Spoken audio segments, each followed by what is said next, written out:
MacBook Neo is a downgrade. What's all the hype about? Is the Neo an upgrade or a downgrade? Well, I'm going to downgrade to upgrade.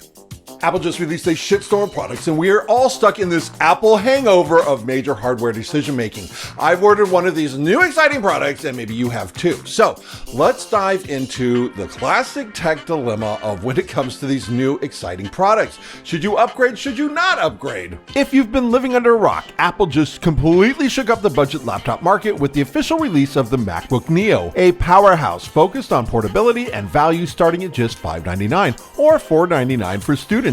It marks a major first for the Mac lineup. Powered by the A18 Pro chip, the same silicon found in the iPhone 16 Pro, which delivers incredible efficiency and supports the full suite of Apple intelligent features. Neo features a gorgeous 13-inch liquid retina display with 500 nits of brightness, housed in a durable aluminum design that comes in 4 vibrant new colors: blush, citrus, indigo, and silver. With up to 16 hours of battery life, a silent fanless design, and a 1080p FaceTime HD camera, it's built to handle everyday tasks and creative hobbies with ease, all while remaining Apple's most affordable and sustainable MacBook to date. However, it does come with its drawbacks, but what are you going to expect? It's $599. Will the Neo run Final Cut Pro? Of course it will. It's not even a question. Now, it is important to establish right here and now that if money was no object, we wouldn't even be having this discussion. I would order every single Apple product, the latest, the greatest, the newest, the everything. But money is a consideration for me, and maybe you too. Hey, where's my lottery ticket?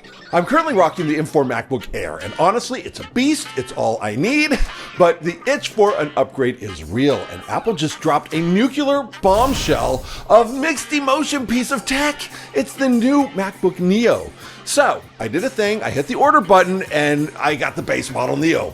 Indigo, if you want to know, and it's set to arrive on Wednesday, the 11th. But here's the catch. I'm torn between 3 different hardware situations, and I need your help in deciding which one makes sense for my workflow and maybe yours too. Yes, Final Cut is always in the mix there because I am a video editor and I love to make videos even on the go. So if this machine isn't powerful enough, it's going right back to Apple. Now look, it's really important to know that this is going to be my second computer. It's not going to be my main computer. It's going to be my second computer. Last year when I bought the MacBook Air, it was going to be my second computer, and then I was going to get, a Mac Studio or something to pair it with.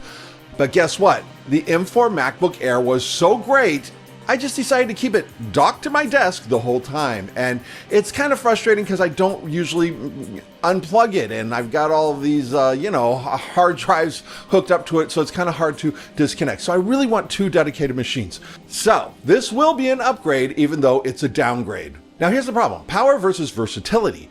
I really want to jump into the M5 processor for the speed and the tech spec bump. However, my workflow is just changing. I'm finding it more and more that I need a dedicated, powerful desktop station for the heavy lifting and a portable laptop for when I'm on the go and I'm not at my desk. Right now, I've started the Apple trade-in process for my M4 Air, which is valued by Apple for $705.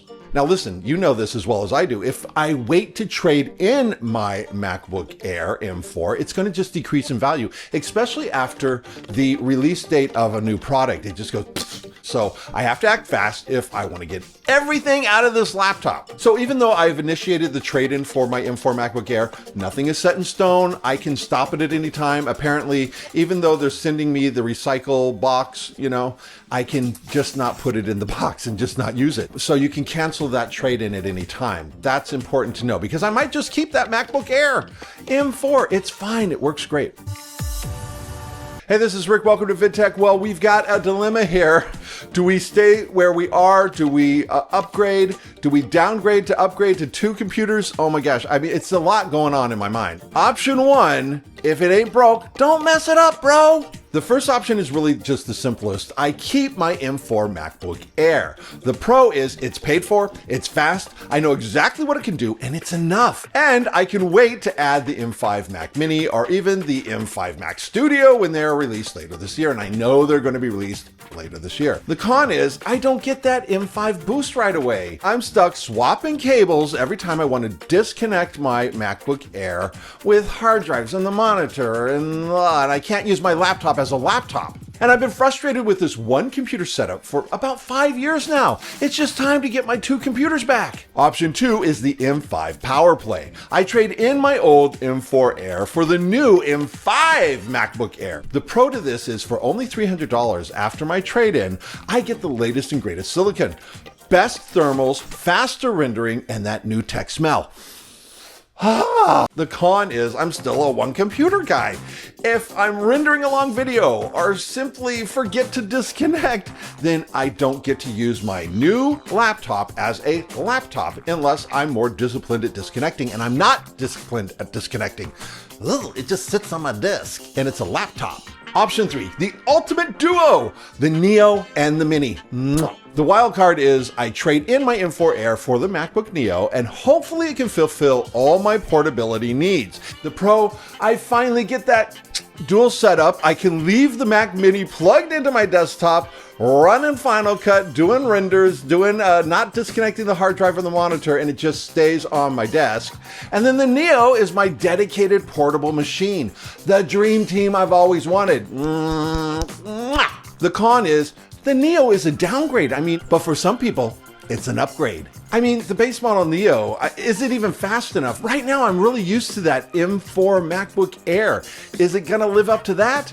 No, but will the Neo surprise me and be good enough? That's the $700 question. Listen, my 12-inch MacBook, the Retina, little small tiny thing, it ran Final Cut Pro 4K 60p. It was fine. It worked great. Yeah, it was slow. Yeah, I wanted more. Yeah, it had 8 gigs of RAM and I wanted more, but it worked. And that's the thing. It worked. It was fine. It was slow, but it was fine. It worked. So portability for occasions, I think it'll be fine. This new Neo will be fine. I know the Neo is going to be better than that 12-inch Retina MacBook. Come on, it's got to be. The Neo is like 9 years newer than, that 12-inch Retina MacBook. And that Retina MacBook would do 4K 60p, and it was fine. So I'm sure. And if an iPad can run Final Cut Pro, I'm sure I'll be fine. So what's next? The MacBook Neo arrives Wednesday the 11th, and I'm officially started my trade-in process for the M4 MacBook Air. And that's the beauty of it. I can change everything. I can change my mind at any time and it's not a big deal. I'm going to put the Neo through its paces the second it lands. If the performance isn't good enough, I'll send the Neo back and pivot to the M5 Air that I was thinking about. Or I might fall in love with the portability of this new Neo and go all in for the Neo MacBook Mini combo, and then upgrade later to a M5 Mac Mini when it comes out later. So what do you think? What would you do? What are you going to do? Should I stick with the M4 MacBook Air or go for the new M5 Air or build the ultimate dual threat Neo Mini setup? Let me know in the comments and stay tuned. Get subscribed for the Neo unboxing on Wednesday. See you next time.